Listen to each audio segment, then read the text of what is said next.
φορά που ο Δήμος Τρίπολης φιλοξενεί μια τόσο μεγάλη διοργάνωση εδώ στην πρωτεύουσα της Αρκαδίας, και την πρώτη φορά φιλοξενήσαμε το Διεθνές Τουρνουά Πόλο Γυναικών και τώρα αυτή τη φορά φιλοξενούμε τους Πανελλήνιους Αγώνες Κολύμβησης.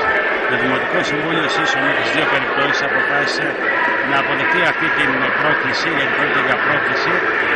Ελπίζω στο μέλλον να έχουμε ανάλογες διοργανώσεις και γιατί όχι και ευρωπαϊκού επίπεδου.